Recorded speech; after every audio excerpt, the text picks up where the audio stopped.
Welcome. We're talking Pickleball Summit and all things pickleball. Who are you? Who? Me, Yeah. Like tell everybody Tony. who How you you doing? are. Nice to meet you. Hello, everybody. Tony with CJ, VI Pickleball. You got What's it. going on? How's everybody Hope everybody's today? doing well. So I'm on Facebook. Tony is over on YouTube. And we're just kind of checking to make sure that everything is working. We're going to be talking pickleball today. In fact, I have a pet peeve. Oh my goodness. We're going to talk. I have a bee in my bonnet today.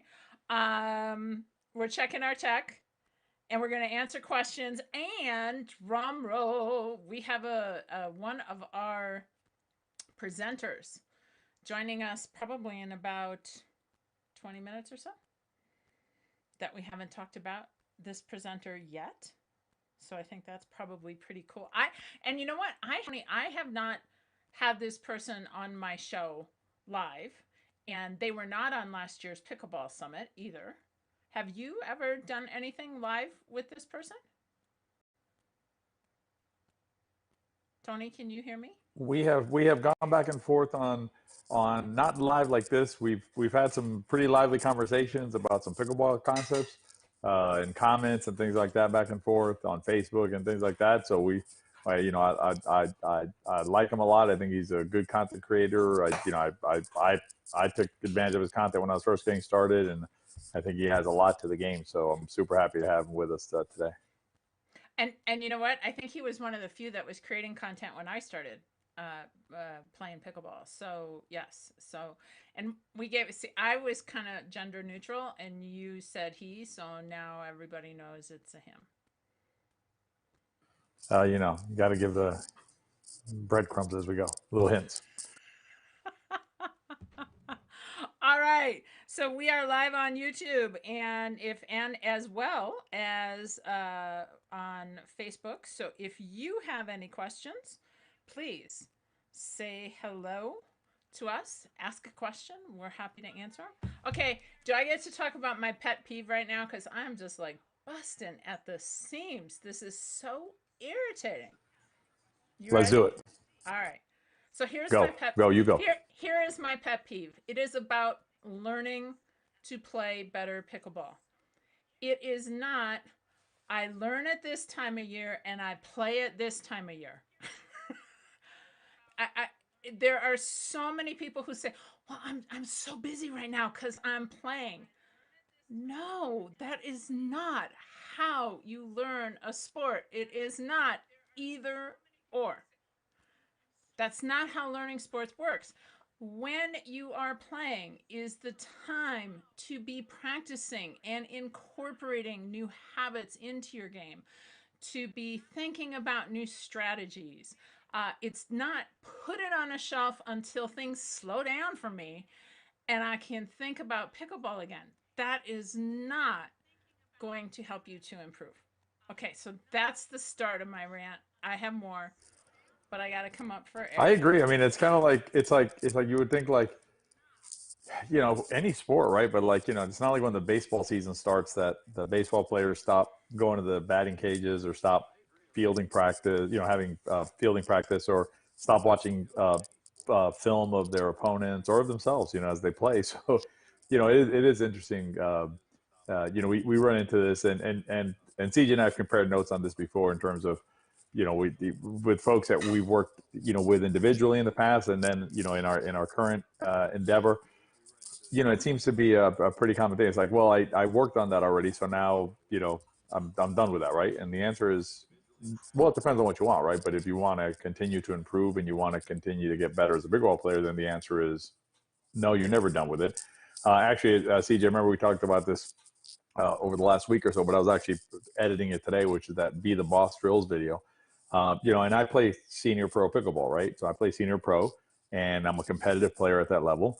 But I needed some court time before the latest tournament in Atlanta. So what did I do? I went out on the court with a bag of balls and my paddle, and I hit some balls from different spots because got to keep on working at the game, or else you get static. So anyway, definitely. Well, and and I have to say that's one of the things for me that was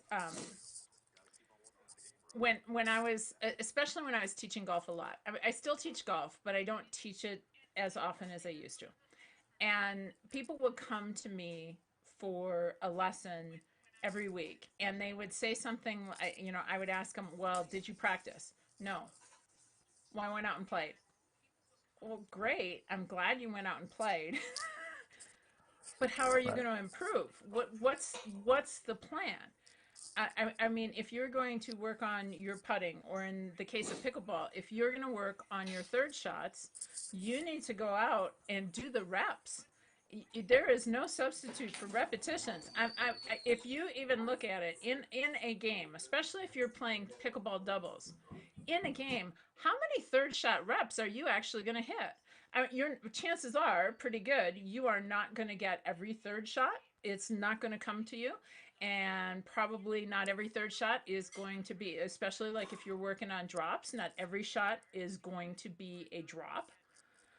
So that's just kind of like, I that's not how you're going to get better. The other thing too, CJ. The other thing too is it's that, but it's also your where your head is at, right? Because when you're playing a game, there's so many other variables in play, right? I mean, there's the score, what how am I doing? It's hot. My partner didn't like that shot. The opponent's whatever. There's always when you're drilling or practicing, right?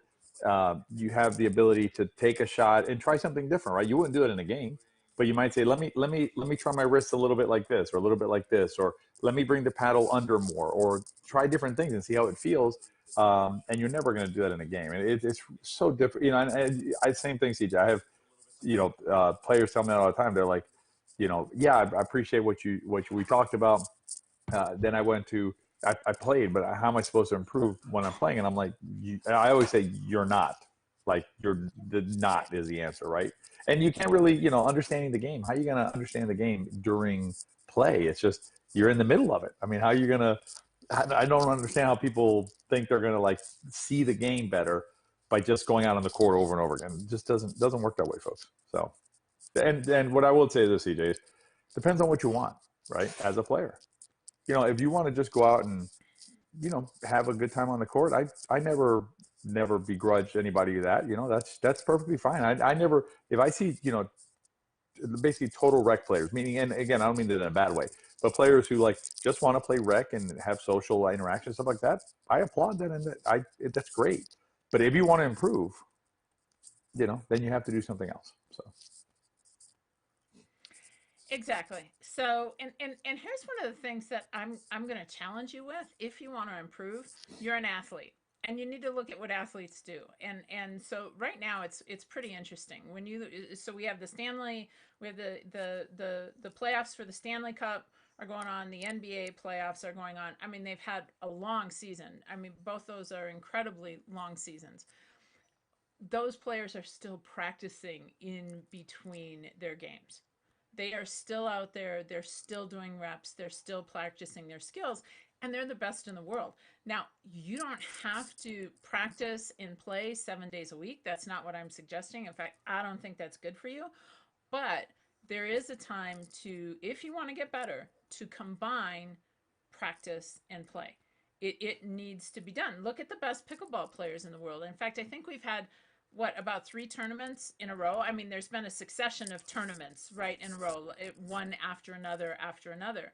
And I know for a fact Ben Johns was practicing because somebody put up a really nice Facebook post. They went to their local place to play before the PPA in Atlanta, and they saw these 3 young guys who were obviously pretty good pickleball players, and he didn't know who they were at first, and one of them turned out to be Ben Johns, and he talked about how gracious and how nice Ben was. And so this is the Tuesday before the PPA, and just out at some courts in the Atlanta area, just practicing with a couple of the other pro players. So you got to mix the practice. So okay, I'm off my and soapbox, the and other thing too, I'm CJ. sure I'm Well, I going to mean, get on it again.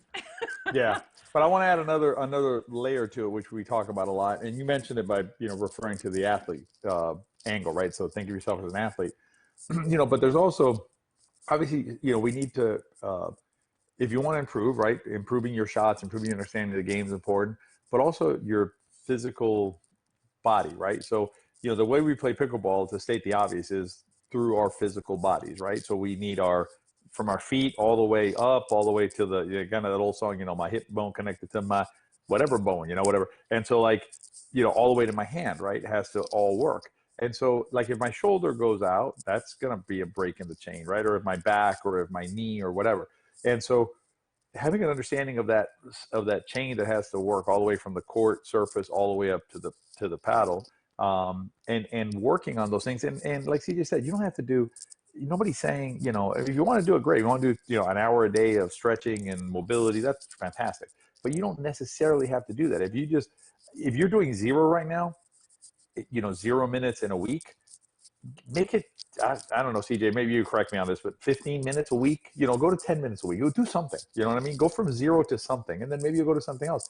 And what will happen is you'll improve as a pickleball player. That's great.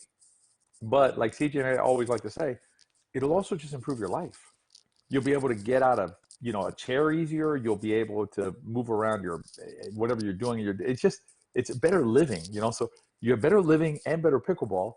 How do you not want that? You know what I mean? So anyway, that's just, I just wanted to complete the cycle on the physical part of not just the game, but of life. I'm on the other side of 50 right now. I'm on the north side of 50, and I'm feeling it, right? So, we're not 25 anymore. So anyway. Speaking of not 25, I don't think you heard me when I said this before we came on camera. So I went to my new doctor today, and I knew his name sounded very familiar. Yeah, he worked for me when I was in high school. so, so talk Nice. about yeah, so talk about feeling like you're on the north side of 50, right? Um, Yeah. but speaking of improving, because this is somebody who is going to be joining us on the Pickleball Summit, and our guest for tonight is not here. So if you still have some questions, you're welcome to answer a few questions. I wanted to talk about another guest that's joining us on the summit, because this is some of the training I have been doing off the courts. I have not been playing much pickleball. I'm trying to get over a back injury, so I have not been playing a lot. But one of the things I have been doing is working on my eyesight. I think we all know that as we age, our eyesight changes, hence the glasses and everything like that. And one of the key factors in playing better pickleball is convergence, and that's the eye's ability to track the ball from the other side of the court over to your paddle. So we had Tony and I started working with a company, but just before the U.S. Open, I think it was. All right, just before the U.S. Open, and doing eye training online. And I got to tell you, it's crazy good. They work with Major League Baseball players and hockey players. Talk about people who need great vision.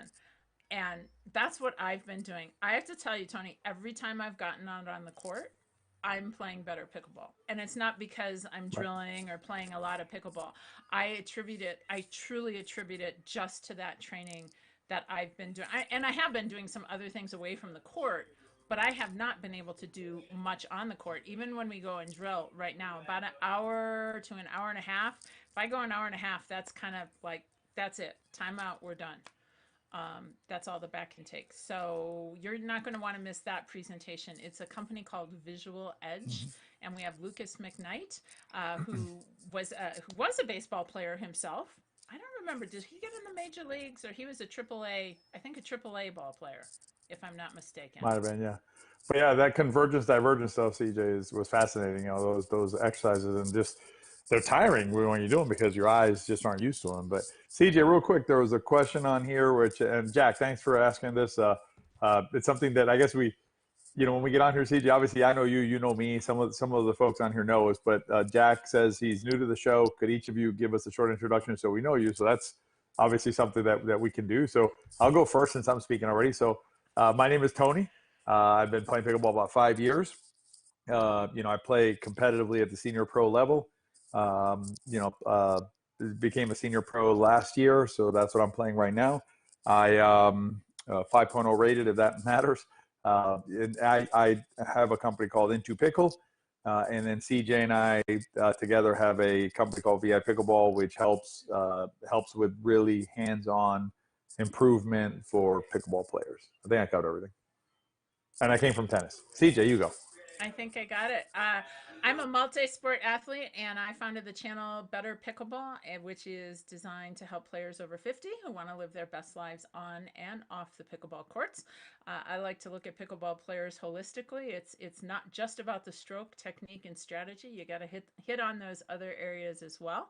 And we met about a year ago. We both had YouTube channels. And we knew each other and that sort of thing. But we met on the Pickleball Summit a year ago. It's more than a year ago. It was actually last March. And yeah, so eventually we started VI Pickleball, which is an online learning community with courses and community as well as online coaching. But we're coming back with Pickleball Nut Summit number 2. And we have 30, what are we up to now? Like 34 presenter, 30 plus. That's what we're going to say. We have 30 plus presenters. 30 plus All presenters. experts in their field, and I'll tell you one thing. One thing that you'll notice, Jack, and everybody from CJ and I, the common denominator here is that both of us, our efforts that thus far and also together is we really want to help. If you want to improve as a pickleball player, and again, we're open to people who want to play whatever way you want to play is fine. But if you want to improve as a pickleball player, CJ and I are committed to bringing valuable content such as our channels, the summit, and VI Pickleball to help players improve. So that's what we're all about. So, CJ, I think we hit that pretty good. Do you want me to? There's a couple other questions on here. You want me to go over them real quick? Absolutely, because everybody on Facebook is being kind of quiet. Hello, everyone on Facebook. Hello, everybody who's over there. Ooh, Dave, he's one of our members. Hi, Dave. But go ahead. Facebook's Let's always take. more quiet, I think, than YouTube, right? Well, that's because we're known on YouTube. We're not. I mean, Facebook is kind of new for us. We didn't have the bandwidth to do much on Facebook until we got together because we were doing so much on Right. YouTube. So now that we can split up some of the work, we're making a little bit more of a presence on Facebook. So go ahead, Tony. What I'm going to do, CJ, is I'm gonna list a few of them because they're kind of common themes, and then we can hit them. So, Ginny basically echoed the pet peeve. Your pet peeve: players take a lesson, then don't practice and won't do it in the game. Yep. And then Mick asks, where and how do you practice? And then Nicholas St. John had a good suggestion, which is stop playing to win and rec play, right? Pick one thing and work on it every time you play in rec play. Play drill games like some of the games that Simone Jardine teaches. And CJ and I are big fans of Simone Jardine, not just as a player and a person, but her channel is excellent. So definitely go to her YouTube channel. She has some really good drills on there. So check those out on her channel for sure. We have drills on our channels as well, so check out Better Pickleball and Into Pickle, but definitely Simone has some really nice drills on her channel. Jenny said, I try to find 3 others of comparable ability who want to practice play. We drill 30 or 40 minutes and play 3-game rotation. We talk between points when appropriate, what we did right or not in the point. That's really helpful. And then there's a grip question. So let me, if I can't, CJ, let me kind of give them a couple of thoughts from my standpoint, and then if you can close it out on the drilling, and then maybe if you have more questions, obviously ask about it. But so in So drilling, hey, hey, Tony, just to let you know, our guest has joined us. all So right, our what's guest happening, is guest our person? guest Surprise guest person. our mystery guest is here. Maybe we'll put him on the spot and make him answer the questions about the grip. What do you think? I He's like it. you I'm a can't fan. see Let's do it. Tony can't see it because all the production happens on my end, so I can see what's going on over on the other side, and I can see him kind of smiling because he can he can hear. He's going to be ready for some questions because he's Johnny on the spot. He So is he is always ready to answer questions like that, and he's so knowledgeable that there's not a question you can ask him that he hasn't thought about or dealt with before. So, but let's talk about drilling real quick, and then we'll bring our surprise guest or special guest on to answer the question about the grip and anything else that we want to chat about. But in terms of and if he wants to answer about drills too, that's great. But in terms of drilling, my view on drilling is definitely try and add it into your rotation. A couple of things. One is sometimes it can be difficult, and Ginny, that's great that you have some friends that are willing to go out and play drill games and talk between games. That's awesome, right? Routine points. Um, if you don't have that, you can still add drilling to your game, and it doesn't have to be 30 minutes or an hour drilling. It can be 10 minutes. It can be get out on the court a little early, ask somebody to go out there with you and tell them, I'd like to work on this shot. Just work on that shot for 5 or 10 minutes. Again, if you're at zero right now in drilling, adding 5 or 10 minutes, you'll be amazed. The other thing you can do is you can do things yourself. Like there's some drills you can do with the mirror at your house. You can do indoor, drills in front of your at home. You can do the be the boss drills that I mentioned, where you basically go out on the court by yourself, hit balls out of a bag. Those things will help. You will reap the rewards of those things when you go out and play. And the last thing I want to say about drilling is those drilling games, even if you just play like a non-volley zone game where you basically serve up at the non-volley zone, with a dink and then a bow tie dink, and then basically play the rally out like that. Those kind of things can be super helpful to your game and are fun. Skinny singles. I mean, there's all kinds of things you can do that are super fun for drilling. So that's my thoughts on drilling. CJ, you got anything more? So anything else? Anything else on the drilling? I do, because this into our guest on the summit. He has two books on drilling. I use them both. One is solo wall drills, because I have a wall that I can drill on here. And so he's had that book for quite a while. And I was like, great, I don't have to think about him myself. So I got his book on that. And then he has a book, I think it's 20, he's going to correct me, but I think it's 20 drills and 10 games or something like that.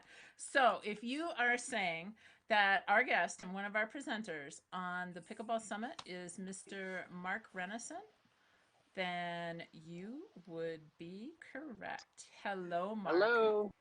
How are Hi, you? everyone. I'm doing just fine, thanks. Thank you for inviting me tonight. I'm really happy to be here.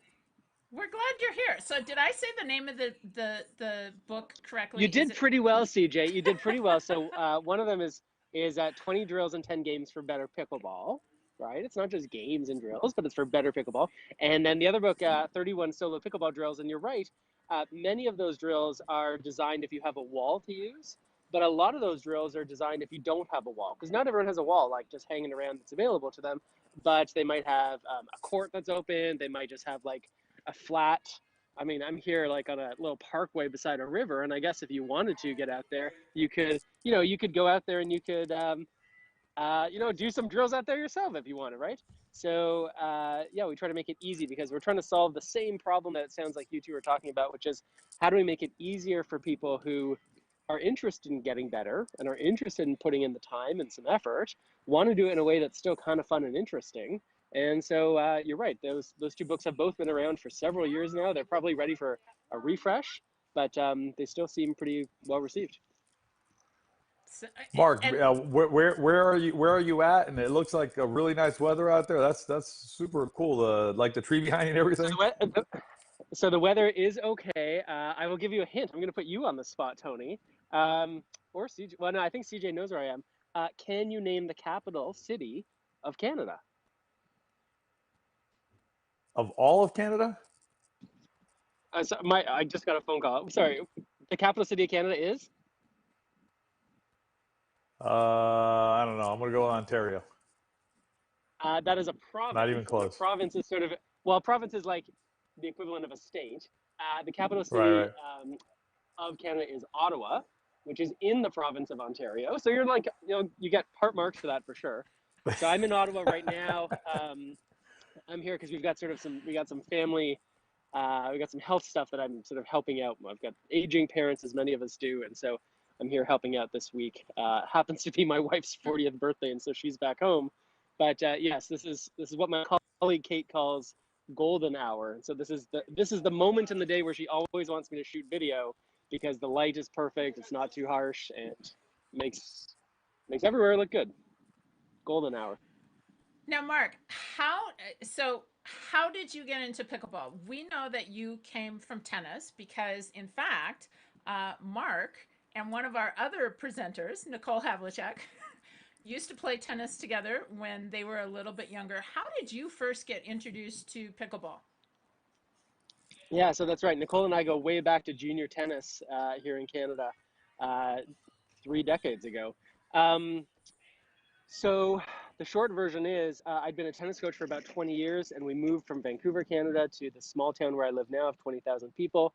I was on parental leave with my 6-month-old daughter, and one day, investigating our new town, I went to the local YMCA, saw some game I'd never seen before. I said, "What's this?" A very nice older woman was happy to take my baby daughter out of my hands and give me a paddle in exchange and said, go try it. And as many of us know, if we come from a strong tennis background, you're usually a pretty strong pickleball player pretty quickly. Um, and I thought, hey, there's like an opportunity here as pickleball was growing. The plan was, what I thought the opportunity was within my small town of 20,000 or maybe just outside to do some pickleball coaching as well as tennis. And it was a grind, man. At the start, it was like I'd rent out gyms, I'd drive through snowstorms at night to offer free pickleball lessons, and no one would come.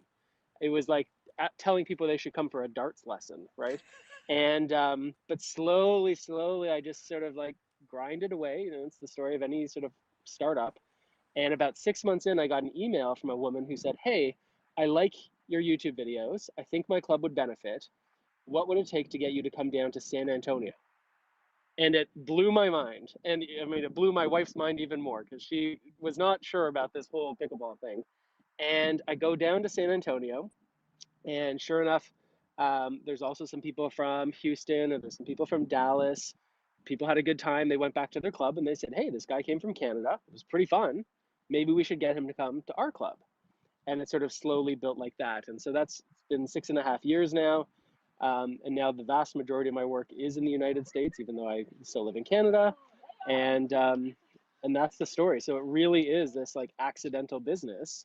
I was getting out of teaching tennis. The plan was to continue teaching elementary school, which technically I still am an elementary school teacher, but I don't have much time for that anymore. And yeah, accidental pickleball business. Awesome. I had never heard how you got involved in pickleball, so I've always been curious about that one. And to our Yeah, I guests, mean it's go ahead.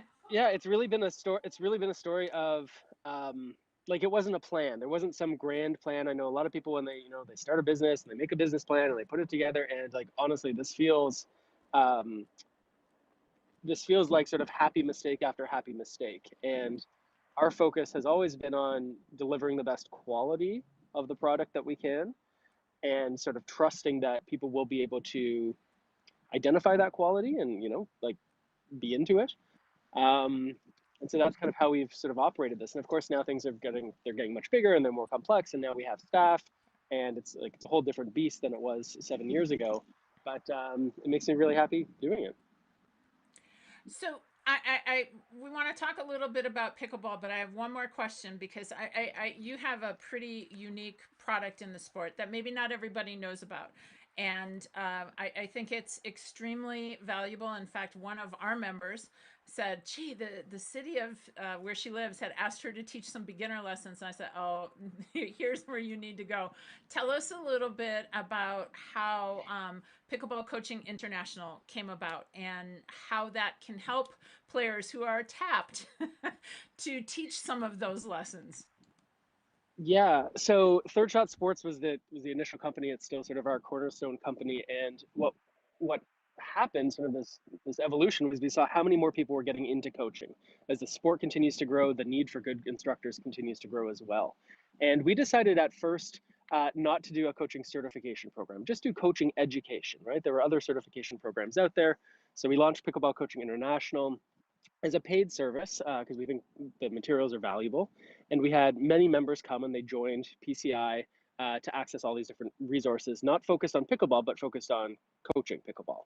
Um, and what happened is over the years, as being just an educational resource, we had a lot of our members come and say to us, hey, I love the materials. I know you're just doing coaching education instead of certification, but I need a certification program, either because the place that they were working now was requiring it, or it was just something that mattered to them, that they wanted to not just have access to materials, but go through a training process. And so a couple of years ago, we launched the certification side of Pickleball Coaching International. It's been really well received. We think it's unique compared to some of the other options out there. We do things a little bit differently. The level one program is all online, which makes it very convenient and affordable for people to do. And about 6 months ago, we had an email from a really nice woman in Australia who said, hey, we've got some of our pickleball coaches in Australia going through your program. I would like to do it too, but I'm not going to be a pickleball coach.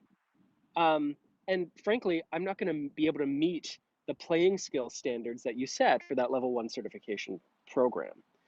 But I would still like to go through a program myself. And I thought, oh, and I realized how many people are out there in the world who we might consider like pickleball introducers, right? Like you said, CJ, they're often the people who get tapped to say, oh, you're a new player? Hey, go talk to CJ.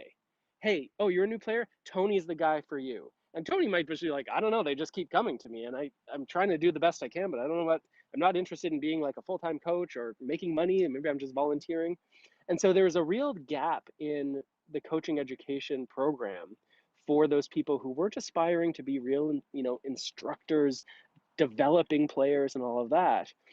There was a need for people who were really great at introducing the sport to new people in a way that's safe, fun, and effective.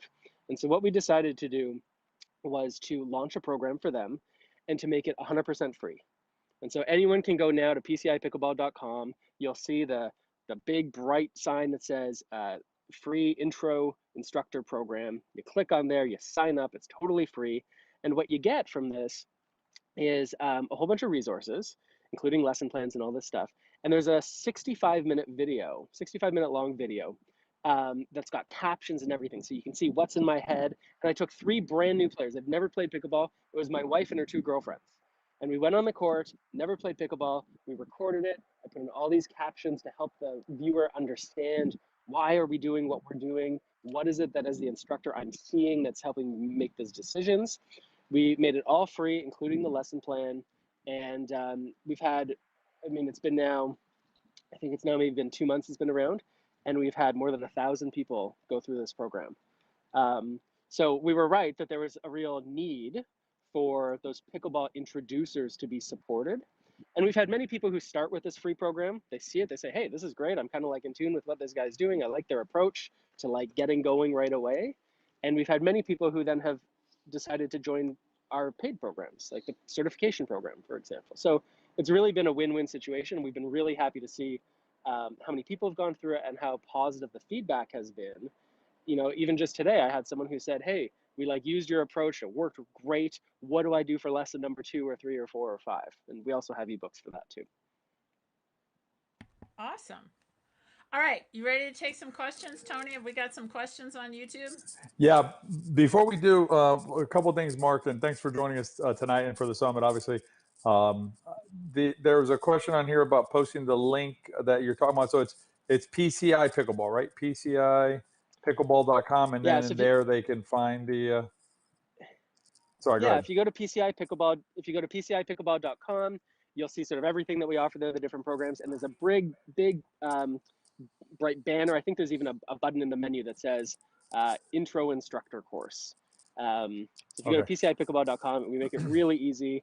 And by the way, we've had some people who said, look, I know it's not certification, but is there like a certificate I can have to show that I've gone through this? And so what we even did, it's totally optional, is there's even a little online quiz that people can do afterwards. So it's not a certification program, but if you watch the 65-minute video, if you read the material that goes with it, and you do this short, I think it's 11 questions, you get a little certificate of completion that says that you did the PCI Intro Instructor Program.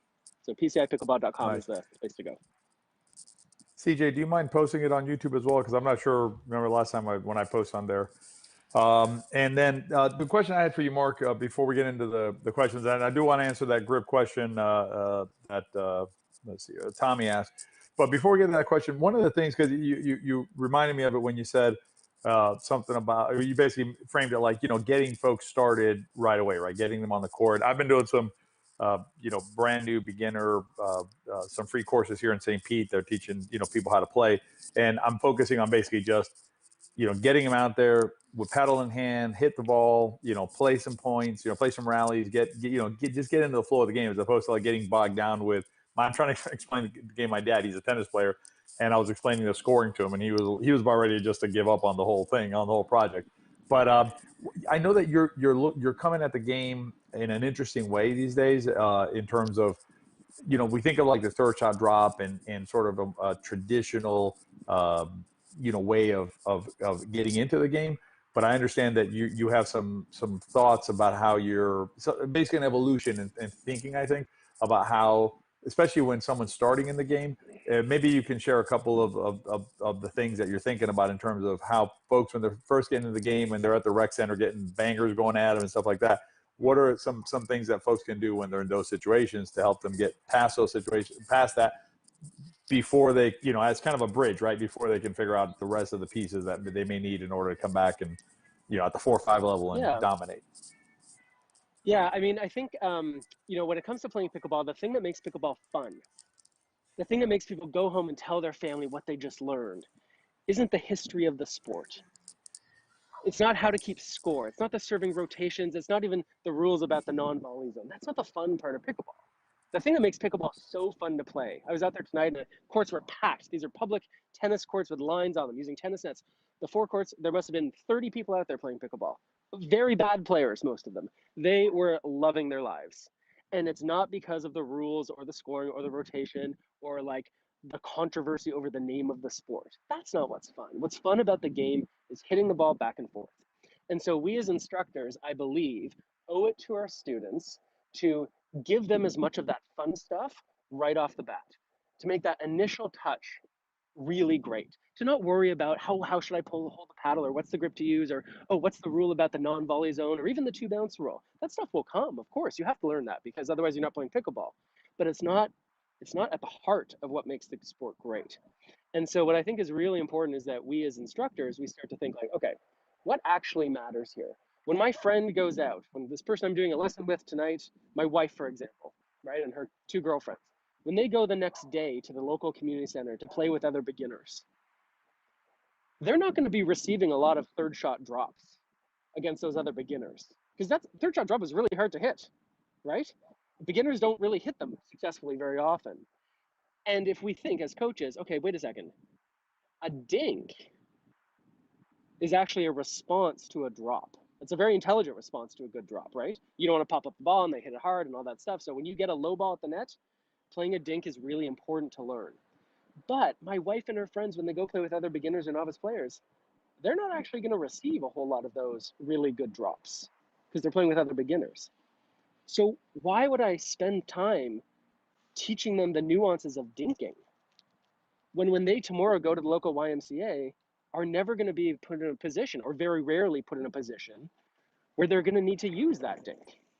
So to me, that's not an intelligent use of time for that group of players. So then you say, okay, well, Mark, what is a better use of time? Well, look, every point, you got to start with a serve.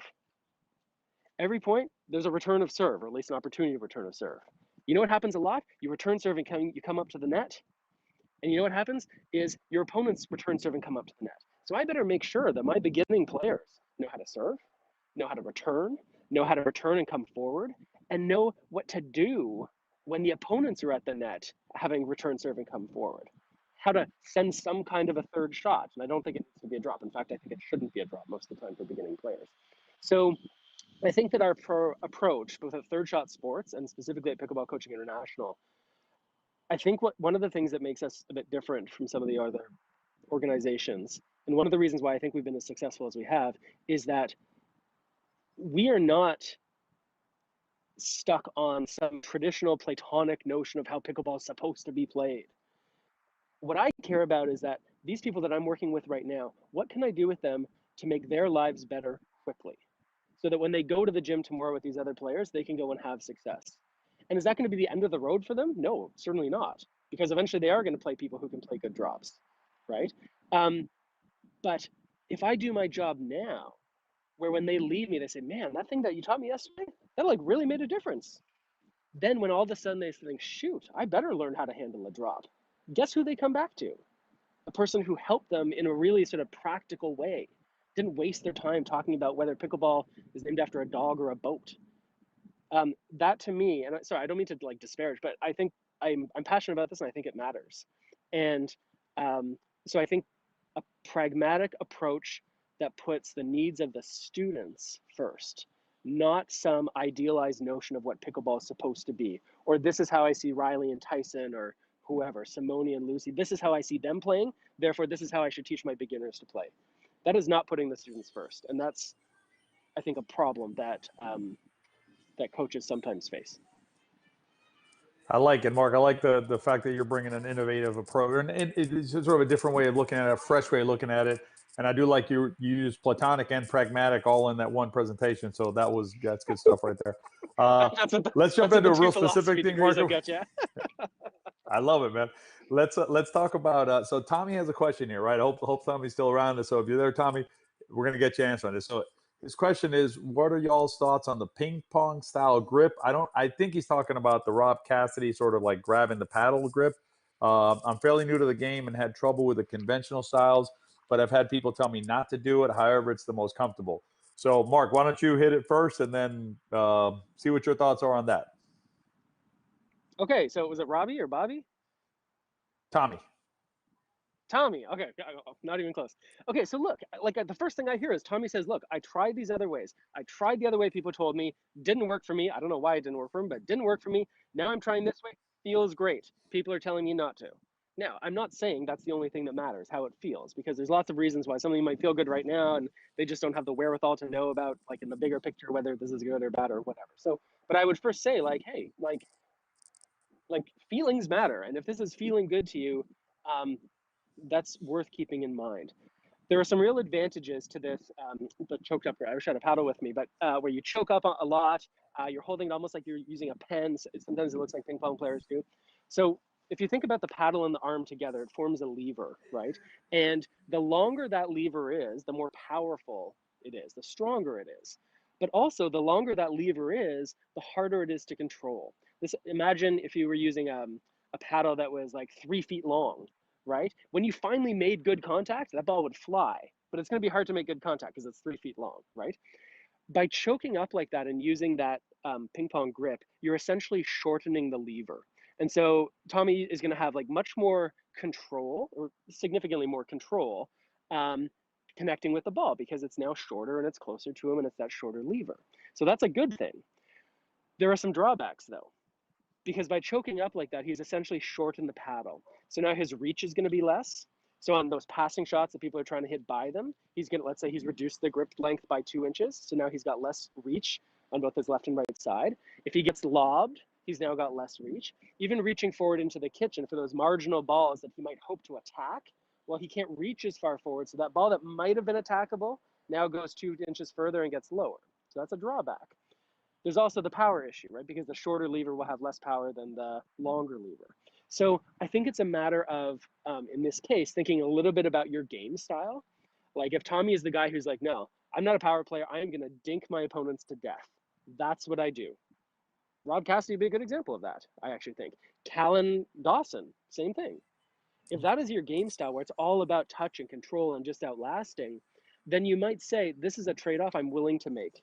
Because you know what? Power doesn't play a huge role in my game anyway. It's all about precision. It's all about dinking. It's all about endurance. But if you're someone like, I don't know, Tyson, Lucy, Simone, like many of the players that we're seeing like emerging as sort of top players, Zane Navratil, Vivian David, Catherine Parenteau, like none of those players who, yes, they are well-rounded players, but they use power to great effect. And none of those players would use that ping pong grip in a million years. Because I think in that case, they would say it's not worth the trade-off. It hurts me more than it helps me. So I think Tommy, I wouldn't say blanket statement, no, don't do it. But I think you have to have like a bit of a deep think.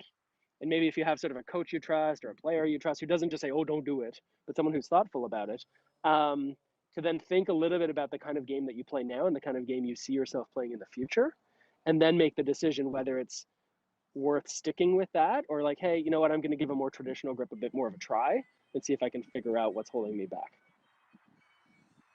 Thanks, Mark. That's really good stuff. Yeah, I think that's one of those things that's within that range of not allowed. That's not the right term, but with the range of options that players can make the game suit their style of play, right? Their person and their style of play. Same thing with ready position. There's certain things that you can say, okay, this is optimal, but if this works for you, then use that, right? I mean, you're losing a little bit on the forehand side, but you like holding it here, and that works for you.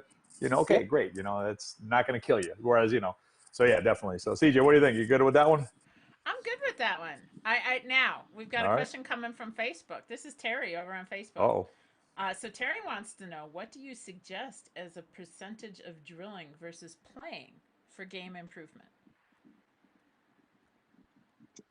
There's a question for me. Yeah. Oh, yeah. Okay, we're gonna put you on the spot. Okay, so We're taking a no, break, that's Mark. no, that's fine. This is a good question. So I would need to know more. Like the first question, if Terry was asking me that, I'd say, I don't know. What do you want from pickleball? Why are you here? What are you doing? And if she says, oh, I want to have fun. That's all I want. I want to play. I want to have fun. Then I'd say, okay, then I would probably put drilling percentage at 0, 5% maybe. Like maybe it's fun to mix it up once in a while. Now, if she comes to me, or Terry, I don't know if it's Terry, he or she, sorry, Terry. If Terry comes up to me and says, oh, Mark, I want to be a full, I'm a 3.5 player now, and by this time next year, I want to be a 4.5 player. So I'd say, okay, then that's a different percentage. Then we better start talking more like 50-50, right? Um, so it depends a little bit what the goal is. And if you're someone um, who can kind of, like, I want to get better, but like, I mean, I don't care that much. I still want to play a lot, right? Then it's more like an 80-20. And again, it's not, this drives me crazy when coaches are like, you have to do this or you have to do that. I think it's about recognizing that there's trade-offs, understanding what those trade-offs will mean. And I guess maybe it's worthwhile saying, like, why drilling? Why does it matter? And here's something to consider.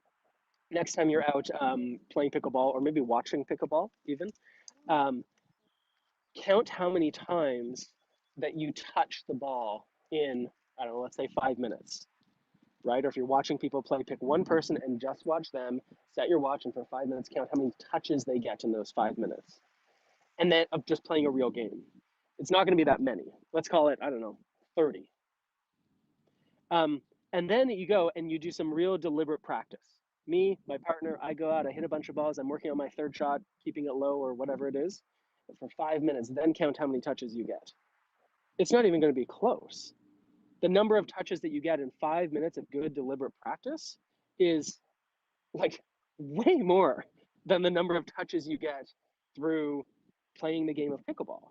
And so if Terry says like, no, I want to get better, well, you get better like through those reps, right? You get better through like important, deliberate, thoughtful repetitions. And you are going to get far more of those reps and those opportunities through deliberate practice than you will through just playing a game. So that's a little experiment Terry can do. And I think you do have to ask yourself the question is like what do I want, right? Do I really want to get better? Is that something that really matters to me? Or is that something I would just kind of like if it happened? And if, you'll get better by just playing the game, but you'll get better like this, right? You'll get better like this if you're going out doing deliberate practice. So And Terry is I'll Goals say are this. turning into my yeah, Terry is a guy who, because I know you asked that question, who he's a 3-5 who wants to advance. So I think Terry, you got your answer. I think Mark told you if that's what your desire is, then that's what you need to do. And yeah. I would say, I mean, Terry, again, check out Mark's books on drilling, because here's the thing: drilling sounds like it's boring, but it doesn't have to be. Like, you can do things solo that are interesting. I had a good time out there for 40 minutes the other day, kind of relax the brain, a little meditative, hitting balls in different spots. You can play, these games like Mark has in his book, right? And Mark, real quick, where do they find that book? What's the best place? Is it thirdshotsports.com to find the book? yeah, if you go to thirdshotsports.com, you can find under, it says shop, and you can see our digital resources. And is it a three, or thirdshotsports.com. is it written out? But it's a third written or third with the. THIRD. Yeah. Okay. THIRD Cool. All right. shotsports.com. Yeah. So Yeah, definitely check that I out. think you're What right, does Tony.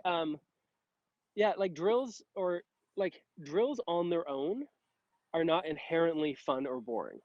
It's not. It's silly to position them that way. Um, Activities, I'll call them activities because that way it encompasses drills, but also games. Activities on their own aren't inherently boring or fun.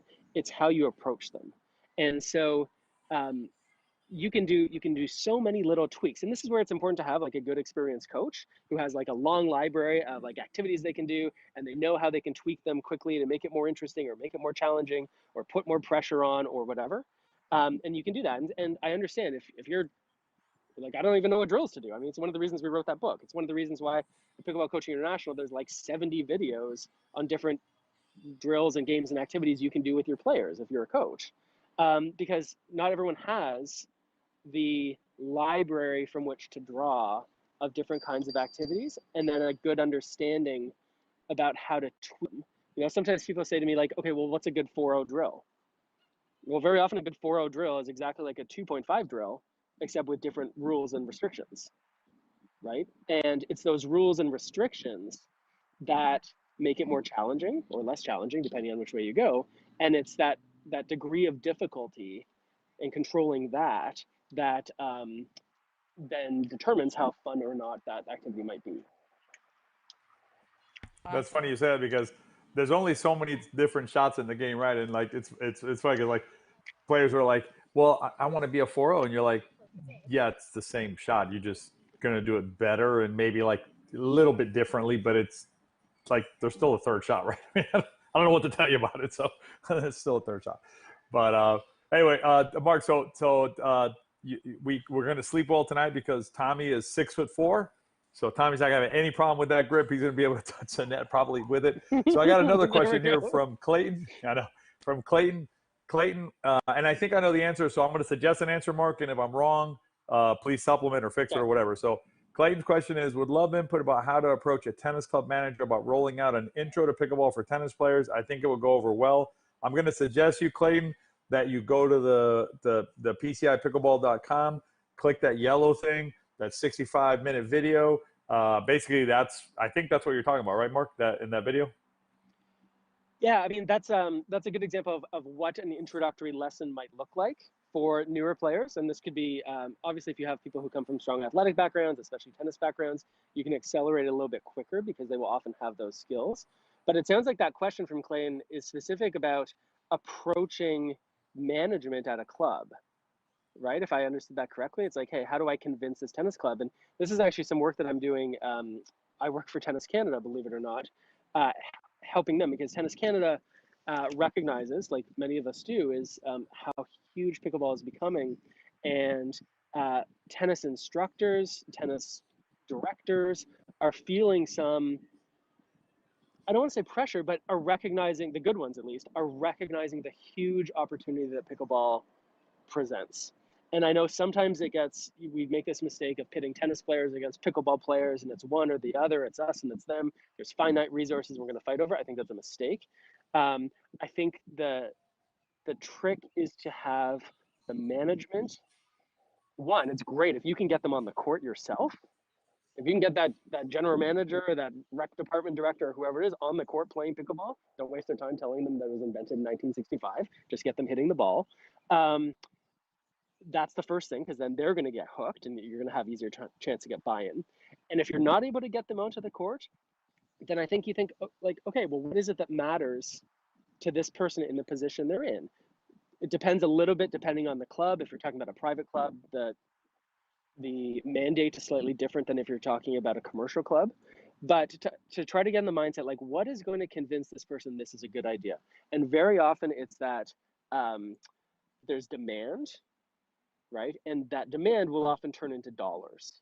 And so it's either because, hey, we can now attract a whole new group of people to join this facility and pay membership dues or whatever it is, or hey, we can start to sell more court time or fill more programs or offer more lessons or whatever it might be, run more kids camps, right? And all of that is going to likely, for this general manager, help them fulfill their mandate, which might be like get the programs busier or make more money for the club or whatever.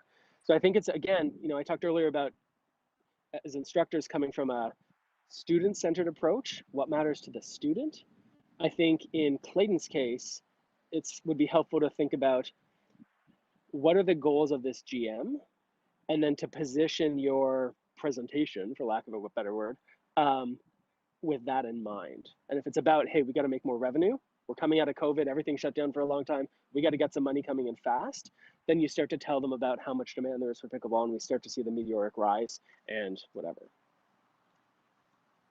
Good stuff, Awesome. Mark. Thanks. Now, I just have to tell you, Mark has been very generous with his time. As he said at the very beginning, he's had a lot of family stuff going on, and we It's a weren't even beautiful sure. sunset. It Oh, it's is. great. It's gorgeous. And I told him it was only going to be 20 minutes, and it has gone slightly longer. So, but before you go, if you can, and I know we're kind of still, I threw this out to you and you're still probably grinding on that topic. Is there like a little tiny teaser that you can give everybody about the Pickleball Summit and what you might be discussing that day? Mm. Yeah, well, I mean, in some ways, we sort of talked around that topic a little bit here. Um, I am really interested in challenging conventional notions about how pickleball is played, how pickleball is introduced to new players, how current players are taught to play the game better than they currently do. I'm really interested um, in pressing those ideas a little bit, right? If it's like, hey, this is the way you're supposed to do it. So, for example, the was it Tommy with the 6'4" guy with the grip, and his friend says, okay, well, no, don't use that grip. You shouldn't use that grip. I'd love to be there and be like, why not? Tell me, friend, why should he not use this grip? Right? And maybe the guy's right. Maybe he's got a really convincing argument, the whole leverage thing or whatever. I don't know. Maybe. And so I really think that that's important. I think that our sport, as fun as it is, it's a relatively baby sport. And, people like you, CJ, and people like you, Tony, are doing a lot to contribute to sort of this body of knowledge when it comes to thinking about pickleball.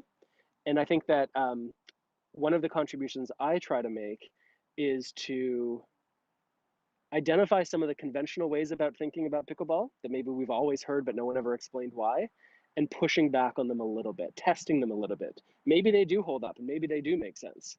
Or maybe they don't make sense anymore and we can start to rethink it. So my topic will be about doing a little bit of that, a little bit of myth busting, talking a little bit about how the game is changing, and not just as changing how the game is played, but how the game is taught and how instructors maybe were coached in the past or were trained in the past, and how maybe that needs to or would benefit from thinking about a bit differently too.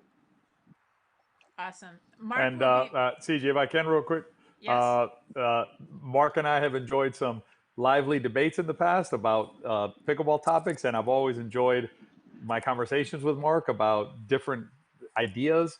I think Mark is super knowledgeable in this sport, and I do want to say, I mentioned earlier that CJ and I, our objectives are to help pickleball players improve, and I'm going to tell you, Mark Renison has dedicated, you know, for sure since I've been playing the last 5 years for sure.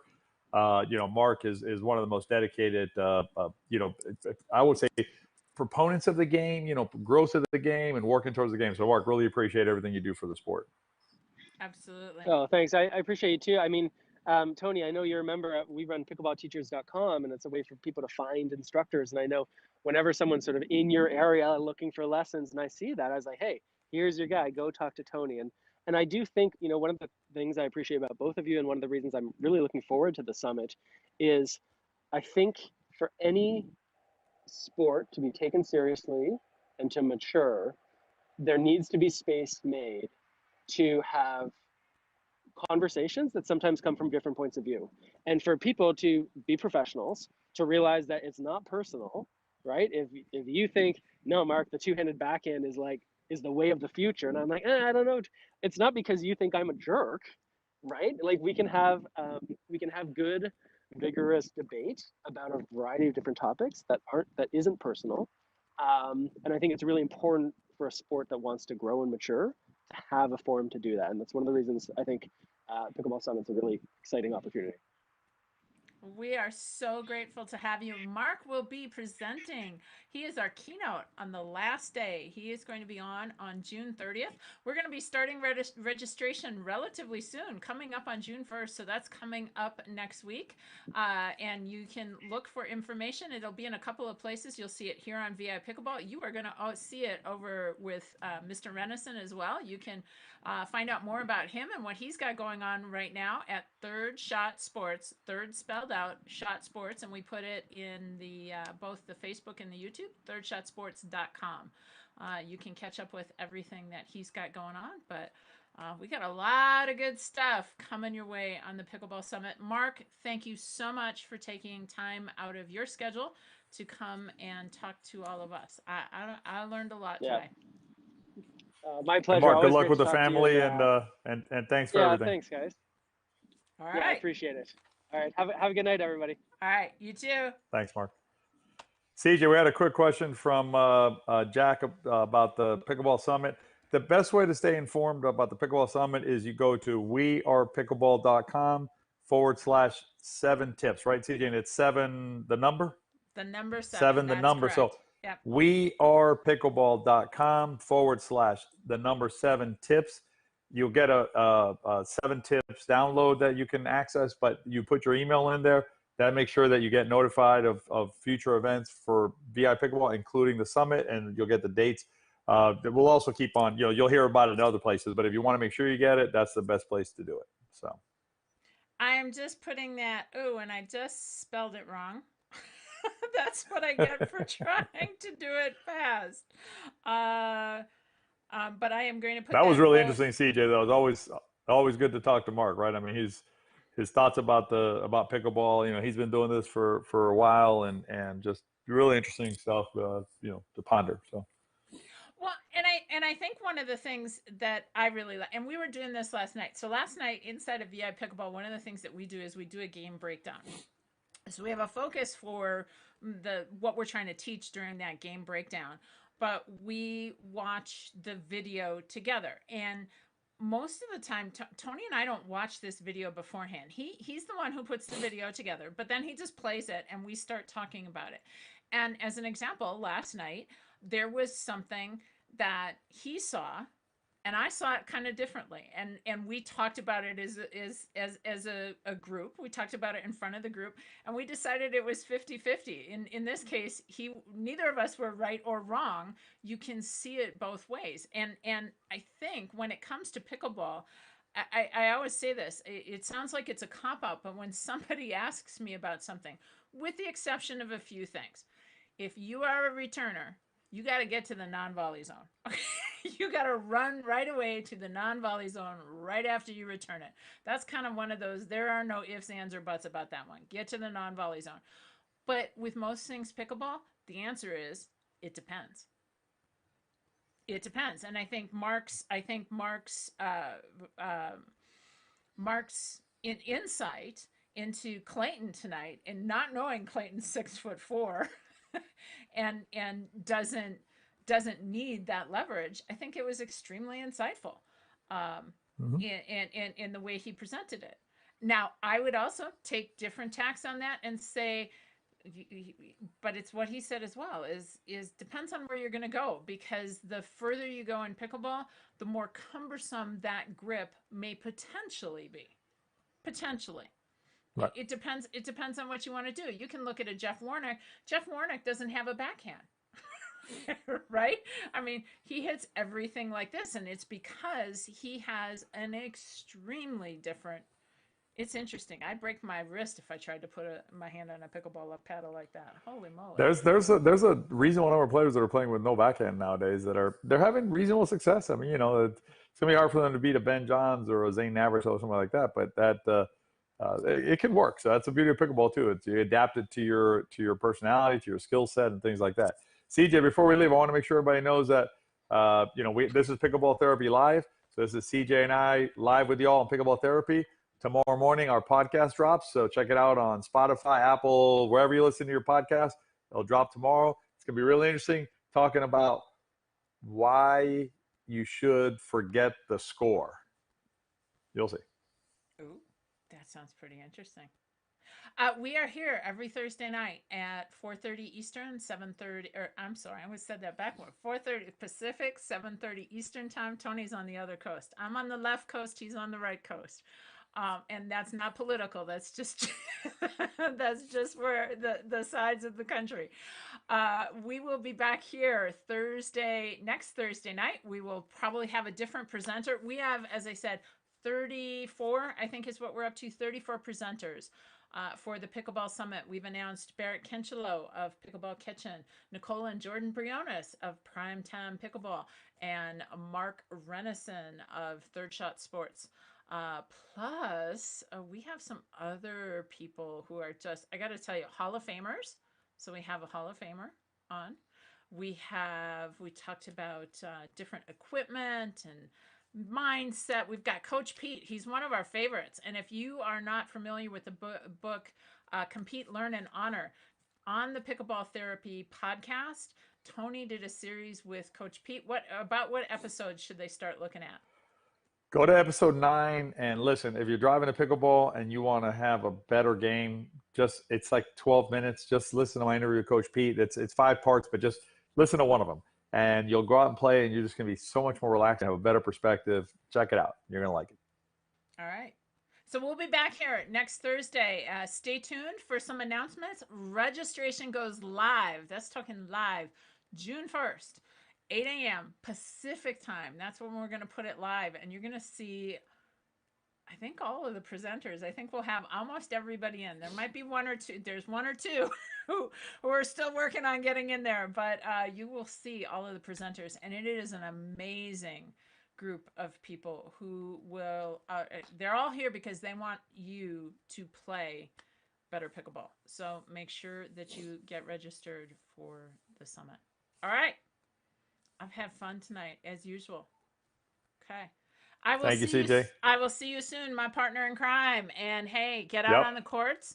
Get out on the courts. And I have to say this because I say this all the time. I say this on my YouTube channel. Together we can train smart, live bold, and age well. All right. Let's have some fun.